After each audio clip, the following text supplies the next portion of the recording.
સાક્ષાત છે. સોમનાથમાં બેઠો એ સાક્ષાત છે, નાગેશ્વરમાં બેઠો એ સાક્ષાત છે, અંબાજીમાં બેઠી અને ગિરનારની ટૂંક ઉપર બેઠી અંબાજી, એ બધા સાક્ષાત છે. હનુમાનજી જ્યાં બેઠા હોય સાક્ષાત છે. સૂર્ય સાક્ષાત છે, આદિ મધ્ય અંત વિહીન. તેથી કૃષ્ણ અવતારના દર્શન કરીએ છીએ ત્યારે આ પહેલી વાર. બીજું, એકમ, એક છે. અને આટલું બધું જ જગત મળી જાય પણ એક ન મળે તો શું?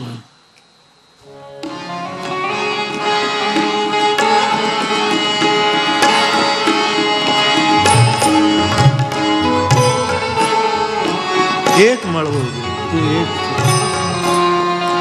અનેકની શું જરૂર?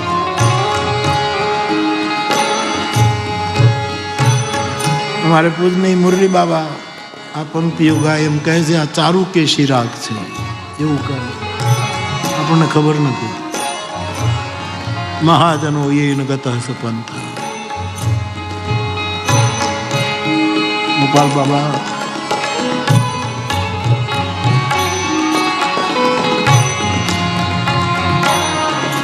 એક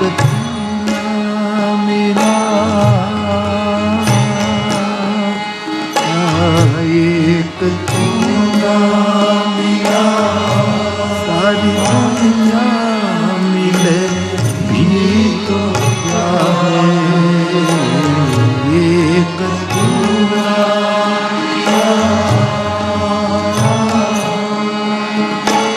सारी दुनिया मिले भी तो क्या है,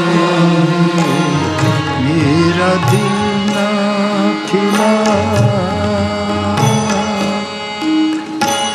मेरा सारी बगिया खिले एक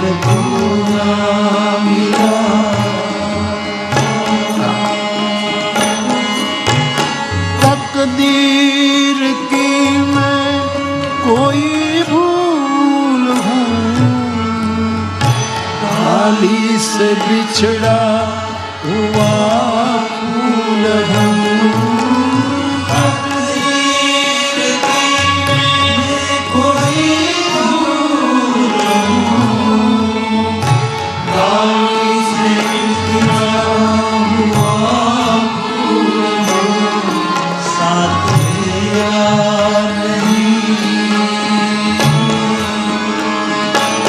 साथ तेरा नहीं, संग दुनिया तेरी तो क्या है,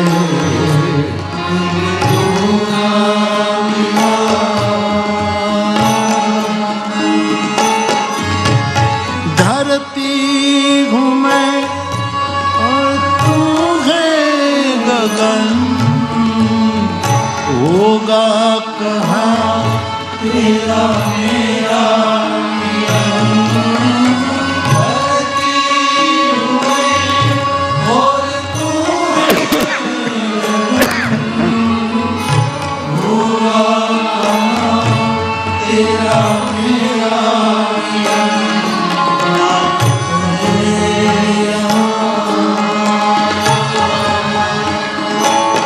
लाख पहरे यहाँ प्यार दिल में पड़े भी तो क्या है, एक मिला सारी दुनिया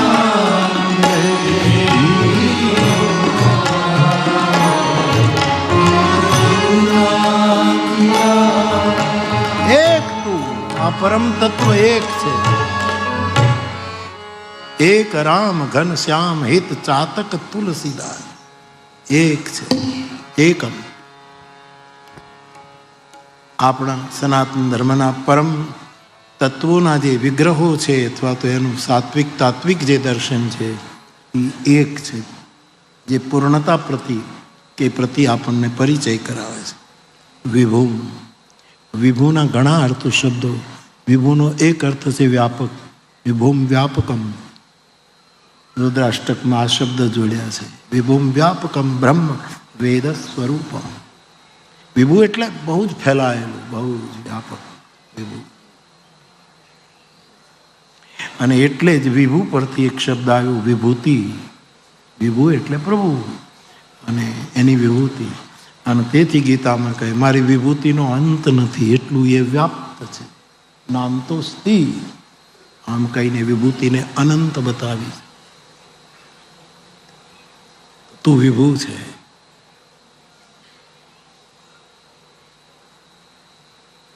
ચિદાનંદ રૂપમ સચ્ચિદાનંદ રૂપાય વિશ્વોત્પત્યાદિ હેતવે તાપત્રય વિનાશાય શ્રી કૃષ્ણાય વયમ નમઃ.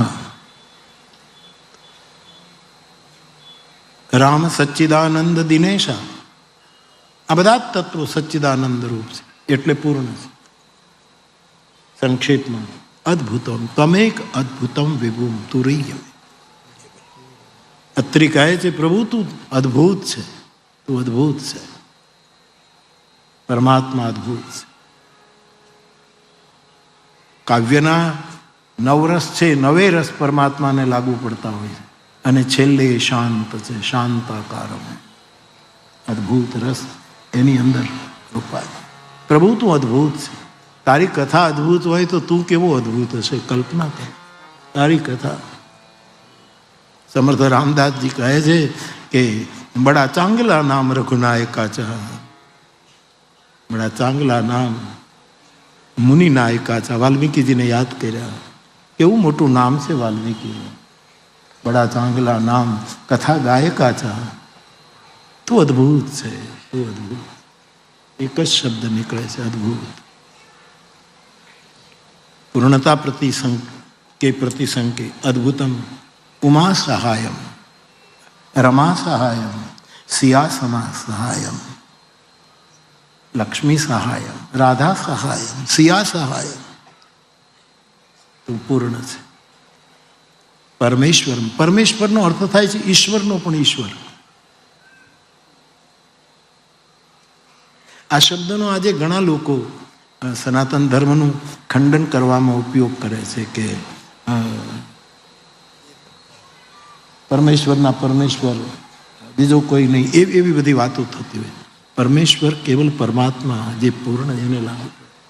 ઈશ્વરનો પણ ઈશ્વર, પરમ ઈશ્વર પરમેશ્વર એ તું છે. પરમેશ્વરમ પ્રભુમ. પ્રભુ એટલે સમર્થ. તારા જેવો કોણ સમર્થ? તું ચાહે એ કરી શકે. પ્રભુનો અર્થ જ સમર્થ. કરતુમ અકર્તુમ અન્યથા કરતુમ સમર્થ પ્રભુ. શાસ્ત્ર કહેતા પ્રભુની આ વ્યાખ્યા. તું બધું જ કરી શકે. ધારે તે કરી શકે, બધું જ કરી શકે. એવું તું છે. એટલે પૂર્ણ છે. હવે ત્રણ શબ્દો, બે શબ્દો એવા છે અહીંયા કે શિવને જ લાગુ પડે, પણ નહીં. લખ્યું છે ત્રિલોચનમ. ત્રિલોચન તો ભગવાન શંકર છે. કૃષ્ણ ત્રિલોચન છે. કોઈ પણ વ્યક્તિને ત્રીજી આંખ હોય છે. જે શિવમાં છે એ બધા જીવમાં પણ હોય છે. એની ખુલી ગઈ, આપણી હજી ખુલી નથી. આટલું જ ફરક છે. કૃષ્ણ પણ ત્રિલોચન છે. અને સાહેબ આ બે આંખે ભગવાન કૃષ્ણ ક્યારેક આંખ કભી હસતી, કભી રોતી, કભી મુસ્કુરાતી. આંખના કેટલાય પ્રકાર રાજકૌશિકે બતાવ્યા. ભગવાન કૃષ્ણનું એક ત્રીજું નેત્ર છે. તે એમણે દુર્યોધનને બતાવ્યું. સભામાં જ્યારે વિરાટ રૂપ ધારણ કર્યું, સ્નેહ રશ્મિકારે એને દિનકરજીએ કહ્યું છે દુર્યોધન દેખ મુજે.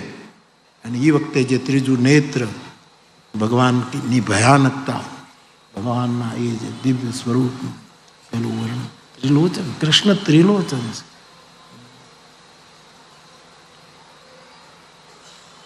આપણે આમ તો ભાઈ એનું આખું વિજ્ઞાન છે કે આપણે અહીંયા તિલક શું કામ કરીએ છીએ, માતાઓ અહીંયા ચાંદલો શું કામ કરે, કોઈ કાળી બિંદી કરે, કોઈ અહીંયા તિલક કરે, આનો અર્થ શું છે? આ બધી જ પ્રક્રિયા આપણામાં રહેલી ત્રીજી દ્રષ્ટિને ખોલવાની પ્રક્રિયા છે. બાળકને જગાડવું હોય તો જોંટો મારીને ન જગાડાય, ધીરે ધીરે, બેટા સ્કૂલનો ટાઈમ થઈ ગયો, હમણાં બસ આવશે, તું જાગી જા. એમ ત્રીજું લોચન આવી રીતે ન ખોલાય, એને શીતળ ચંદનની શીતળતા આપીને ખોલાય. યદ્યપિ આજ્ઞા ચક્ર પરની વાતો છે, એ જુદો જુદો માર્ગ છે, પણ હવે આપણે તો પંથ જ અજાણ્યો, એમાં આપણે ક્યાં જઈએ? ત્રીજું મેં સલેમાબાદની કથામાં કહ્યું હતું કે નિંબાર્કીઓની કાળી બિંદી એ નિંબાર્કીઓનું ત્રીજું લોચન છે. જ્યારે સર્વેશ્વર ભગવાન બિરાજતા હતા ત્યારે આ નિવેદન કર્યું હતું. કૃષ્ણ ત્રિલોચન છે.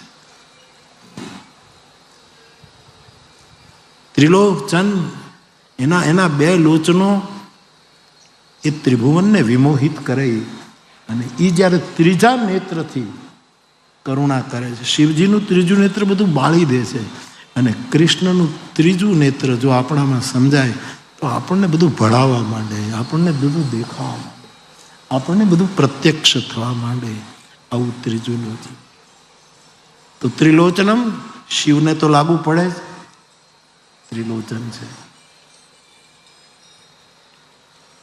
નીલકંઠમ, સીધો સ્પર્શ તો ઉમા સહાય ન થાય કે ભગવાન શિવજીને ઝેર પીવું પડ્યું અને એ નીલકંઠ થયા. પણ કૃષ્ણ નીલકંઠ નથી, રામ નીલકંઠ. કેકી કંઠા વિનીલમ. કોણ લખે છે? હું થોડું લખું છું. તારો કંઠ નીલ, નીલ સરોરુ, નીલ મણિ, નીલ નીરધર શ્યામ, લાજત તનુ શોભા નિર્ખી કોટી કોટી સતકામ. નીલ વર્ણ. રામનો પણ કંઠ નીલ છે, કૃષ્ણનો કંઠ નીલ. આ નીલ વર્ણ છે, એ નીલકંઠ પણ છે. બધા જ અવતારોએ ઝેર પીધા છે, બધાએ પીધા. કૃષ્ણએ આખું. એટલે તો ભગત બાપુ લખે છે કે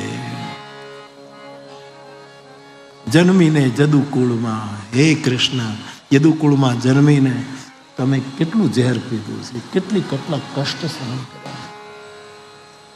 બધાએ એ નીલકંઠ છે, બચાવે છે. મીરા નીલકંઠ છે, સુકરાત નીલકંઠ છે, જેણે શંકર તો છે જ, પણ આ બધા જ નીલકંઠ છે. તો પ્રભુનો ની પૂર્ણતા તરફ સંકેત. આ બંને જે અમૃત પીવાની તૈયારી હોય તો ઝેર પણ પીવું જ જોઈએ. આ સાપેક્ષ છે. રામચરિતમાનસમાં 18 વસ્તુને સાપેક્ષ બતાવી છે, 18 કે 16 ખબર નહીં. સાપેક્ષ છે. આઈન્સ્ટીનનો સિદ્ધાંત છે. વિજ્ઞાનમય કથા છે. વિજ્ઞાનમ બ્રહ્મેતિ વેદાન. સાપેક્ષ. સ્વર્ગ હોય તો એની સામે નરક હોય જ. આવી સાપેક્ષનું એક લિસ્ટ છે તુલસીદાસ. હું તમને ગણાવું, મને મદદ કરજો બેટા. દુઃખ સુખ પાપ પુણ્ય દિન રાતિ, અસાધુ અસાધુ સુજાતિ. આઈન્સ્ટીનનો સિદ્ધાંત છે, બધું સાપેક્ષ છે. અને મારે એમ પણ કહેવાની મને ઈચ્છા થાય કે આ જેટલા પ્રકારની સાપેક્ષા એક બહુ જ મોટું મનોવિજ્ઞાન છે, અથવા તો થોડા સદીઓમાં થયેલા વૈજ્ઞાનિકોનો આ સિદ્ધાંત છે, આધ્યાત્મિક સિદ્ધાંત છે. જે કહો સાધુ કોણ? આ બધી જ સાપેક્ષતાને જે સ્વીકારી લે હસ્તે મોઢે, એનું નામ સાધુ, એનું નામ સાધુતા. જેટલા પ્રકારની સાપેક્ષતા અહીંયા લખી છે માનસમાં. સુખ પાપ પુણ્ય દિન રાતિ, સાધુ અસાધુ સુજાતિ. સુખ અને દુઃખ સાપેક્ષ છે, સિક્કાની બે બાજુ છે. સુખ આવે છે તો દુઃખ આવશે, તૈયારી રાખો. આપણે સુખ સહન નથી કરી શક્યા એટલે આપણે અહંકારી બની ગયા. અમારું સુખ આ, જેને દુઃખ પચાવતા આવડશે એને અહંકાર નહીં આવે. આ સાપેક્ષતાનો સિદ્ધાંત છે. સુખ અને દુઃખ આ આવશે એટલે આવશે જ સાહેબ, ધીરજ રાખો. દુઃખ આવ્યું તો સમજવાનું સુખ આવશે.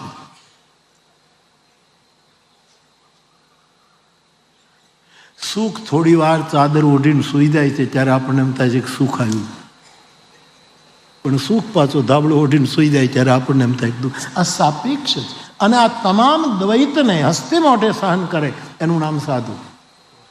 કેટલા તુલસીદાસજીનું મનોવિજ્ઞાન તો તમે જુઓ સાહેબ. હું ભણ્યો નથી, મારું ભણતર કાચું છે, 3 વખત મેટ્રિકમાં નાપાસ થયો છું, પણ ગાંડો નથી કે હું આ રામાયણ લઈને ગામડે ગામડે ફરું. કારણ કે આ વિશ્વનું અંતિમ શાસ્ત્ર છે અત્યારે. આના પછી જરૂર પડશે તો બીજા શાસ્ત્રો આવશે, પરંતુ આખરી શાસ્ત્ર છે રામચરિતમાનસ. એવું વ્યક્તિગત મારું દ્રઢ માનવું છે. આપ સ્વીકારો ન સ્વીકારો એની સાથે મને કોઈ તકલીફ નથી, પણ હું માનું છું. કેટલા જણા આની આરતી ઉતારે છે એના ઉપરથી કલ્પના કરું કેવું આ શાસ્ત્ર. ગાવત બ્રહ્માદિક મુનિનારદ બાલ્મીક વિદ્યાન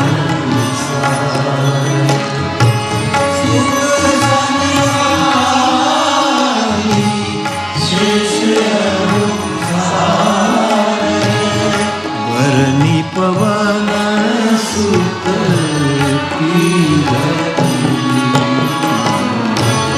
આરતી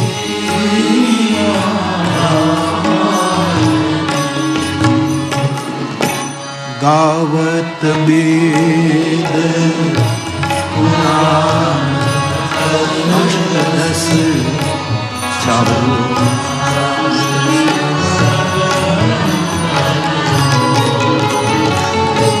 મુનિ જન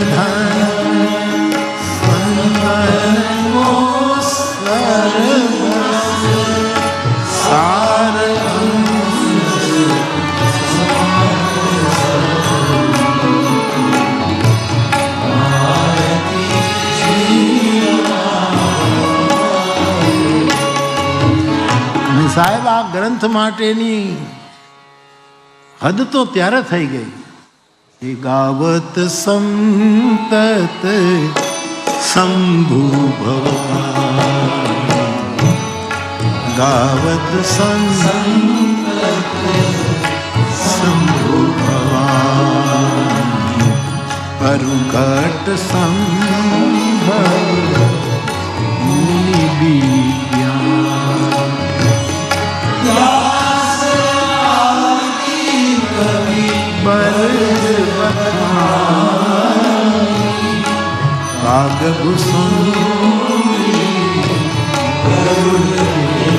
કોઈ બાકી રહ્યા? આ તમે આખું લિસ્ટ તૈયાર કરો. કોઈ બાકી છે મને બતાવો.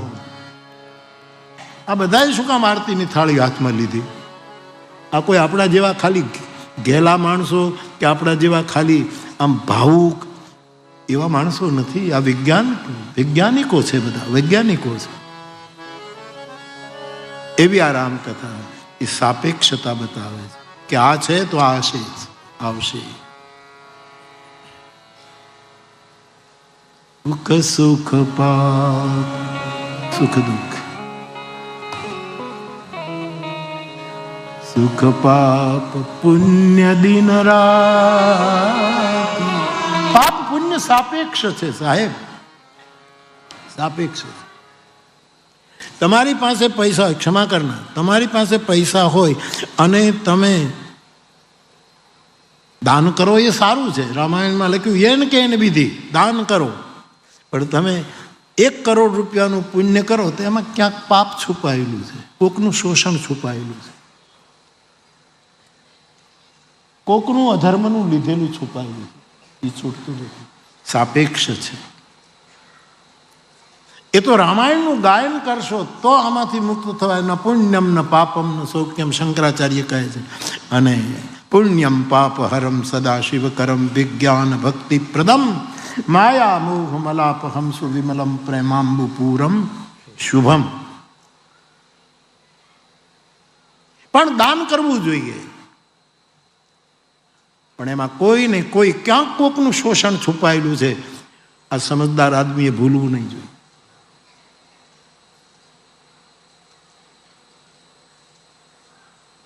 અને ચોરી કરવી એ તો પાપ છે. હમણાં હું કહી રહ્યો છું, ચોરી કરવી એ તો પાપ છે, પણ કારણ વગરનો અધિક સંગ્રહ કરવો એ પણ પાપ છે. લિવિંગ વિથ લેસ એ પણ. પરંતુ જે સંગ્રહ કરી ચૂક્યા છે એ પછી એટલું જ વાપરે પણ છે, એનો હું સાક્ષી છું. સામાન્ય અમાઉન્ટ નથી હોતો. હું કોઈના નામ ના આપું, પણ મને કહે બાપુ અમારી કમાણી માટે અમારે આટલા કરોડ આમ વાપરી નાખવા છે, અમારે આટલા કરોડ આમ કર. તમે કહો ત્યાં અમે ઘા કરી નાખી. આ પણ છે, પરંતુ એની સાથે સાથે એમાંય ક્યાંક ક્યાંક રૂપિયો એમને ભેગો થતો જ નથી. સાહેબ આડાવડું કર્યા વગર રૂપિયો ભેગો જ થતો.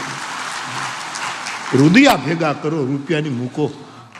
હૃદયને ભેગા કરો, એકાત્મતા, હૃદયની એકતા પ્રસિદ્ધ. પણ રૂપિયો ખરાબ નથી. આમ બાપા બેઠા છે એટલે મને ગમે નહીં કહેવું, પણ તો આખું જગત જાણે. વીરપુર જલારામ બાપાની આખી પેઢીએ કે અમારા સ્થાનમાં હવે કોઈ રૂપિયા ન ધરે, વાત પૂરી થઈ ગઈ. જે હશે એમાં જે રીતે ચાલતું હશે, અન્ન ક્ષેત્ર દાળ રોટલો ચાલતો હશે. આ એક મોટું વિક્રમી પગલું હતું. પાપ અને પુણ્ય સાપેક્ષ છે. તમે કથા સાંભળો એ પુણ્ય છે, ચાલો માનું. કથા પુણ્ય માટે સાંભળતા પણ નથી. કથા પ્રેમ માટે સાંભળો. કથા પુણ્ય માટે નથી, કથા ભાવ જાગૃત માટે છે. પુણ્ય માટે કથા નથી. પુણ્ય માટે ઘણા ક્ષેત્રો છે. આપણામાં પ્રેમ જાગે, આપણા ભાવનું જાગરણ થાય. સુખ પાપ પુણ્ય સાપેક્ષ છે. પાપ પુણ્ય દિન રાત દિવસ ચાલ્યા જ કરે છે. ગતિ ચાલે, સાપેક્ષ છે. અહીંયા આ સંધ્યા થઈ અને રાત પડી, પછી સવારની સંધ્યા થઈ ગયા, દિવસ શરૂ થયો. અસાપેક્ષ છે. તુલસી માણસ આઈન્સ્ટાઈન પર બોલવું જોઈએ સાહેબ. માણસ આઈન્સ્ટાઈન પર બોલવું. અને હું વિચારું છું કે હાર્વર્ડમાં મારે કયો સબ્જેક્ટ લેવો છે. હાર્વર્ડ યુનિવર્સિટી આ કેટલી મોટી સાપેક્ષતાનું દર્શન છે.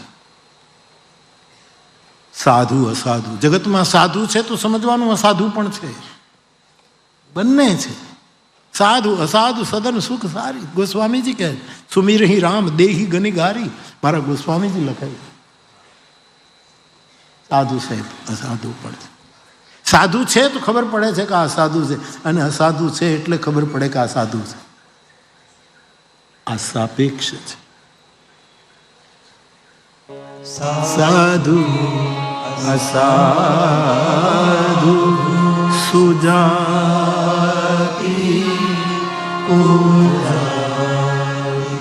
સુજાતિ કુજાતિ સમાજમાં બંને છે.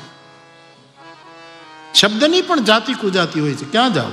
કાવ્યની પણ જાતિ, કાવ્ય પ્રબંધો, કાવ્યના આખા ગ્રંથોને તમે જો, જાતિ કુજાતિ હોય છે. જાતિ સાધુ અસાધુ સુજા સાપેક્ષ છે. દાનવ દેવ ઊંચ અરુ નીચું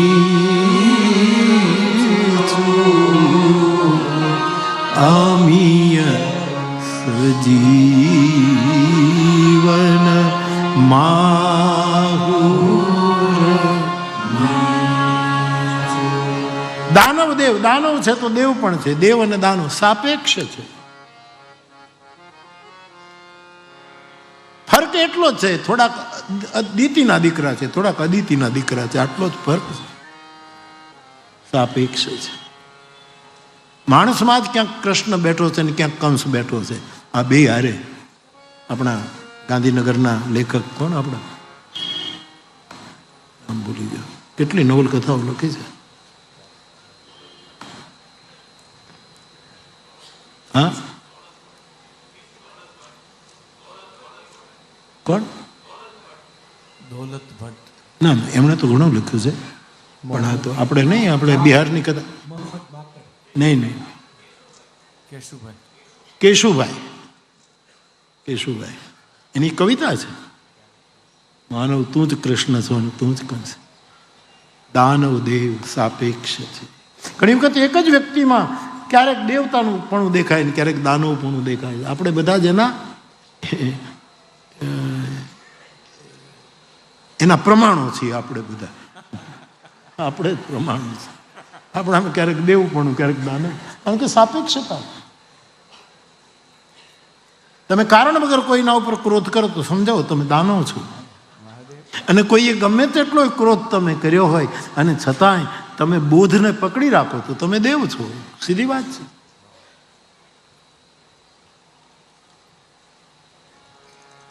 દાનવ દેવ ઊંચારું નીચ. જેટલો પર્વત ઊંચો હોય એટલી ખીણ નીચી હોય, જેટલો વડલો ઊંચો હોય એટલા મૂળિયા નીચે જાય. વનસ્પતિ શાસ્ત્ર કહે છે પ્રમાણ ભાન બિલકુલ સમાન રહે છે. ઊંચરું નીચ સાપેક્ષ છે. શિખર અને ખીણ સાપેક્ષ છે. આ બધા વૈજ્ઞાનિક સિદ્ધાંત. દાનવ દેવ ઊંચ અરુ નીચ. હવે જો એની એક ચોપાઈ તમને આપું, આ સાપેક્ષતાની ચોપાઈ. બધું આમાંથી મળે, ઓલ ઇન વન. ઊંચ નિવાસ નીચ કરતું અદેખી ન શકઈ પરાઈ. સાપેક્ષ. દેવરાજ ઇન્દ્ર ઊંચો રહે, કરતુંથી નીચી. આ સાપેક્ષતા છે. ઘણી ઊંચાઈ એવી છે કે નીચતા પણ એનાથી લજ્જિત થાય છે. નીચતા પણ લાજે. આટલે સુધી કયા ભવને કાજ. સાપેક્ષ છે. આપણું માથું જેટલું ઊંચું છે એટલા જ પગ નીચે છે. આ સાપેક્ષ છે. એક જ બોડીની સાપેક્ષતા છે. ઊંચ નિવાસ, દાનવ દેવ ઊંચ અરુણ નીચ અમીય જીવન માં. હવે કવિતાને મીટરમાં લાવવી હોય તો કેટલું ફેરફાર કરવો પડે. તમે જુઓ, મીટર બંધા, નહીતર તો અમીની સામે તુરંત ઝેર લાવવું જોઈએ અને જીવનની સામે મૃત્યુ લાવવું જોઈએ. પણ કવિતાનો પ્રશ્ન મળે. તુલસી ભલે કહે હું કવિ નથી, તારા જેવો કોઈ કવિ કુલ ચૂડામણી પેદા નથી થયો. ભલે આપ કહો કે કવિ ન હોવું નહીં, ચતુર કહાવું મતિ અનુરૂપ, પણ તું કવિ જગતનો ચૂડામણી છો. એટલે પ્રાસ મેળવા હરીશભાઈને એ જાણે કે કવિતાના પ્રાસ માટે કવિ સ્વતંત્ર છે. આમથી અમીય પછી જીવન લખ્યું છે. એ કોના માટે? મીચું, મૃત્યુ. મીચ એટલે મૃત્યુ, જીવન મૃત્યુ એ જોડ. પણ કવિતાને હરકી કરવા માટે અમીય સજીવન. માહુર એટલે ઝેર, માહુર એટલે વિષ. અમીની સાથે ઝેર લગાડવું જોઈએ, પણ કવિતા ઠીક કરવી છે. અમીય સજી. આવું ગુરુ મુખે ભણ્યા હોઈએ તો જ ખબર પડે. ગુરુના પગમાં બેસીને જો ભણ્યા હોઈએ તો જ આ શાસ્ત્રના રહસ્યો. અને મારા બહુ સદભાગ્ય તમારા આશીર્વાદથી લાભ મને મળ્યો છે કે કોકના પગમાં બેસી અને મેં આ બધું પ્રાપ્ત કર્યું છે. અમીય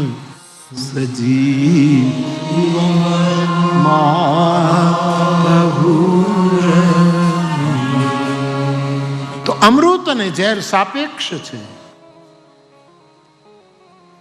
આપણામાં રાગ ઉત્પન્ન થાય છે ત્યારે આપણી આંખમાં અમૃત હોય છે, અને દ્વેષ ઉત્પન્ન થાય ત્યારે એ જ વખતે આપણી આંખમાં ઝેર હોય છે, વિષ હોય છે.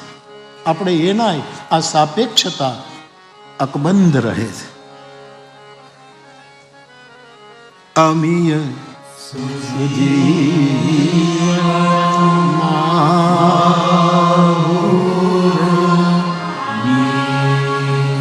જીવન મૃત્યુ. સજીવન જીવન અને મીચ એટલે મૃત્યુ. પણ કવિતાને ઠીક કરવા માટે કવિ પોતાની સ્વતંત્રતાનો ઉપયોગ કરે છે. દાનવ દેવ ઊંચ અરુની અમીય સુજીવન માહુર. જીવન મૃત્યુ વિષ અમૃત સાપેક્ષ છે. આગળ બ્રહ્મ અજીવ જગદીશ મરુ અલક્ષી રંક અવની લક્ષી અલક્ષી રંક માયા બ્રહ્મ સાપેક્ષ છે. બિંબ અને પ્રતિબિંબ જેમ સાપેક્ષ છે, આપણે ને આપણો પડછાયો જેમ સાપેક્ષ છે. આપણે છીએ તો પડછાયો છે, અને પડછાયો કહે છે કે હું તારો છું. આ સાપેક્ષતા છે. માયા બ્રહ્મ, બ્રહ્મ અને માયા સાપેક્ષ છે. યંત્રારૂઢાની માયા ગીતાકાર સંદેશ આપે છે. માયા બ્રહ્મ ઓર જીવ જગદી. કેટલી મોટી વાત. જીવ અને જગદીશ સાપેક્ષ છે. નરમાં નારાયણ બેઠો છે. પાંડુરંગ દાદા કહે છોડમાં રણછોડ બેઠો છે. આપણે કહીએ દ્વારકામાં રણછોડ બેઠો છે. દ્વારકાનો નાથ મારો રાજા રણછોડ છે સાહેબ. માયા બ્રહ્મ જીવ જગદીશ. જીવ અને જગદીશ સાપેક્ષ છે. લક્ષી અલક્ષી રંક. કોઈ લક્ષી છે, સમૃદ્ધ છે, કોઈ અલક્ષી, કોઈ દિનહીન છે, કોઈ રંક છે તો કોઈ રાજા છે. આ બધું સાપેક્ષ. રંક ક્યારે રાજા થઈ જાય કાંઈ ખબર ન પડે, અને રાજા ક્યારે ભીખ માંગતો થઈ જાય ખબર. આ સાપેક્ષ છે. હું ઘણી વખત આ વાત સમજાવવા માટે આપને કહેતો, તમને યાદ આવશે કે શું હતું કહું તમને, કે એક સારું પિક્ચર હતું થિયેટરમાં. થિયેટરના માલિકના દીકરાનો જન્મદિવસ હતો, અને આજે સારામાં સારું છે અત્યારે છેલ્લે કયું પિક્ચર ચાલે છે? ધુરંધર. હા, તો એ હતું. ચાલો ને આપણે ધર્મ ધુરંધર ગુણ નિધિ જ્ઞાન હૃદય ભગતિ મતી તમે જોયું તે હકાતે જોયું ધર્મ ધુરંધર? તે નથી જોયું તો જોયા કરો ને યાર. બધા ખાલી તબલા જ વગાડ્યા કરો ને, જોવાનું કરો. આપણે ત્યાં બધું ફ્રીડમ છે સાહેબ. સારા પિક્ચર હોય, સારા ગીત હોય, સારા નૃત્ય હોય, સારા ડાયલોગ હોય, તો આપણા માટે બધું અસ્પૃશ્ય નથી. સારું આનો ભદ્રા કર્તબો યંતુ વિશ્વતા. આપણી ઉગો જેમ તેમ જોવાનું નહીં. જે આજ કંઈક કેવા કેવા બધા નીકળ્યા છે સાહેબ, એ નહીં. સારું હોય તો મને ઘણી વખત ઈચ્છા થાય થિયેટરમાં જઈને જોઈ, પણ હવે એમાં જોવા જઈએ ત્યાં બધા પગે લાગે, એટલે જવું ક્યાં છે? તકલીફ એ છે. ખેર, આ તો થોડી હળવાશ છે. લચ્છી અલચ્છી રંગ. તો થિયેટરનો માલિક હતો, એના દીકરાનો જન્મદિવસ હતો, અને આ ધર્મ ધુરંધર ચાલતું હતું. એટલે બધા જોવા માટે ગયા. 6 થી 9નો શો હતો, ના 3 થી 6નો હતો. છતાં જે હોય એ કેવું, 3 થી 6નો શો હતો. બધા ટિકિટ લઈને ગયા, અને એમાં બાલ્કનીમાં કેટલાક બેઠા હતા એને સારી, અને આપણા જેવા ઝોલા હોય એ બિલકુલ 3rd ક્લાસમાં બેઠા હતા. 3 કલાકનું ધર્મ ધુરંધર પિક્ચર પૂરું થયું, અને બધા હવે રાષ્ટ્રગીત ગવાય છે. કોઈ છે કાંઈ થિયેટરમાં? ખબર નહીં જે હોય તે, પણ બધા ઉઠવાની એમાં માલિક આવી ગયો સ્ટેજ ઉપર. પ્રેક્ષકો એક જ મિનિટ પ્લીઝ, એક જ મિનિટ આપો બારી. આપ ટિકિટ ખર્ચીને આવ્યા છો અને આપે 3 કલાકનું પિક્ચર જોયું છે, અને હવે મારી એક ઈચ્છા છે કે આપની પાસે જો સમય હોય, કોઈ તકલીફ ન હોય, તો મારા દીકરાનો આજે જન્મદિવસ છે, એટલે મારે આ જ સ્ટેજ ઉપર એક ત્રિઅંકી નાટક તમને દેખાડવું છે ને એમાં એકેય પૈસો તમારે આપવાનો નથી. જ્યાં બેઠા છો ત્યાં બેસી રહો અને તમને બટેટા પૌવાનો નાસ્તો આપવામાં આવશે, બટેટા પૌવા, અને એની સાથે સૂપ આપવામાં આવશે. અને તમે મારા દીકરાના જન્મદિવસની વધાઈમાં હું તમને એક નાટક, હવે મફતમાં હોય તો કોણ ભૂલે, એટલે બધા ગુણનિધિ હતા કે આપણા માટે ફાયદો છે. ધર્મ ધુરંતર જોઈ લીધું, હવે ગુણનિધિએ વિચાર કર્યો કે મફતમાં જો નાટક, બધા બેસી ગયા. અડધા કલાકમાં તો સાહેબ રંગમંચનો ચાલુ થઈ ગયું, અને જ્યાં 3 વખત ઘંટ વાગ્યો. પહેલાં દેશી નાટક કંપનીઓ હતી ને એમાં 3 વખત ઘંટ વાગે. એક વાર વાગે એટલે સમજવાનું કે હમણાં પડદો ઉપડશે, બીજી વાર 3 વાર, એ 3 વાર ઘંટડી વાગી અને નાટક શરૂ થયું. સાહેબ જુઓ, નથી નગર ફર્યું, નથી થિયેટર ફર્યું, નથી પ્રેક્ષકો ફર્યા, નથી એની જગ્યા ફરી, પરંતુ સિનેમાનો પડદો હતો ત્યારે જે 3rd ક્લાસમાં હતા એ નાટકના પડદામાં 1st ક્લાસમાં આવી ગયા. અને બાલ્કનીવાળા રંક અવનીસા સાહેબ, રંક ક્યારે રાજા થાય, રાજા આ સાપેક્ષ છે, તૈયારી જ રાખવી. લચ્છી લચ્છી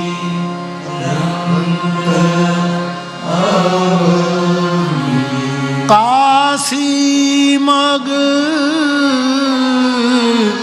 સુરસરી ક્રમ